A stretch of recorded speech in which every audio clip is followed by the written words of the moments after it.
Hello and welcome to week 4. For week 4, as always, you'll start with your written and video overview of the week. Then you'll move into the lessons and presentations. Finally, you'll work on the assignments that are due on staggered days for the end of the week. For this week, we're really working on that rough draft of the rhetorical analysis. The final draft is due next week. I want you to remember that a rhetorical analysis is the examination and evaluation of how authors use language and other strategies to persuade, inform, or entertain their audience. So you really want to be thinking about how the author put together that particular piece as opposed to what they said. It's not that you can't embed what the author was trying to say, but how effective were they in saying that and conveying that message by using things like ethos, pathos, logos, thinking about other aspects such as diction, tone, imagery, and structure. You really again want to think about, was the writer effective in choosing those strategies to convey the message? So, in other words, did those strategies help the writer convey his or her meaning to the audience? Okay, you've got a little extra help on that this week. There's a rhetorical analysis video. There's also a short piece on how to consider the rhetorical features as opposed to the rhetorical context. Remember, the features are going to focus in on internal features, strategies, and conventions of the piece, things like its aesthetic appeals. So you want to think about major claims, looking for those appeals like ethos, pathos, logos, considering, what was the most important or persuasive move made in the piece. On the other hand, when you're thinking about the rhetorical context, you're investigating factors of time, place, audience, and how those vectors intersect. How do they impact not only the author's strategy, but how that piece is received by the audience? I also want you to read through academic writing as a genre. I want you to think of academic writing as that big umbrella, and under it, things like essays or research, response papers, recommendations, annual reports, social media content.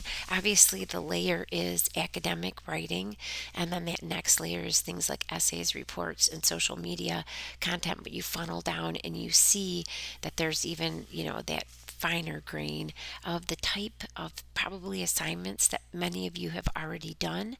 And I just wanted you to think about what pieces of writing have you read and what have you written.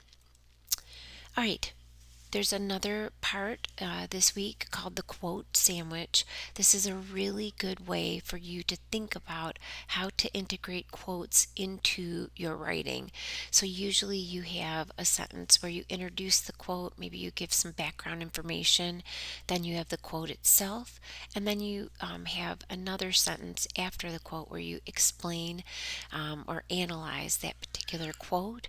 You might interpret it and show its relevance to your own claim. But ultimately, this is a really great way to embed quotes into your writing, into a paragraph. And not only do you have this to read, but you also have a short video that goes through it as well. This next part from our lessons and presentations talks about the in-class peer review, not only how to do it and how important it is to be honest in that peer review setting, which you're going to do in your discussion forum this week, but also the value of that process for you as a writer.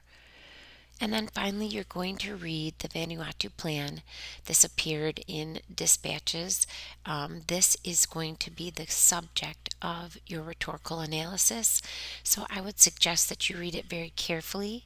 You think about where you're seeing things like ethos, pathos, and logos, but also where you're seeing effective word choice, the structure of the piece, the reliance on any figurative language or any exemplification, whatever you're noticing, I would annotate as you read so that you can easily use those parts to do the rhetorical analysis of it. All right, and then for discussion forum number 4, this is your peer review. So you're going to, by Thursday, submit your draft. That's all you really have to do by Thursday, but you're going to upload your draft into the discussion forum. And then by Saturday at the latest, you're going to pick 2 classmates to review, and you're going to answer the questions that you see in A through E.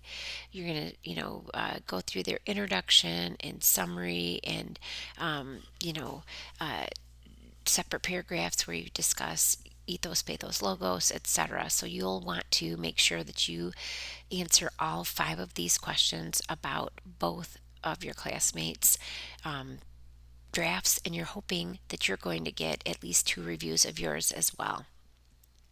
All right, and then you're going to need to, after, so you've submitted your draft, you've gotten a couple of reviews on your draft. Now before Sunday, you're going to make the first stage of revision. So using what your peers have given you as advice in regards to things that you might want to adjust, you're going to go ahead and revise that draft. So this is kind of draft number 2 of your rhetorical analysis. Draft number 2 is what I'll be looking at, so you'll get my feedback over the course of the next week as well before you turn in that final copy. You'll also need to submit your writing journal number 4 by Sunday. You'll think about what experiences you've had with reading and writing about academic texts. And before you reply, as I mentioned, you'll want to read through academic writing as a genre. Finally, you're going to give me a little bit of feedback this week by taking the midterm survey. It's a very short survey, but it'll let me see what I might need to adjust before we go on to the second half of this course. As always, I encourage you to ask questions if you have them, and I hope you have a wonderful week.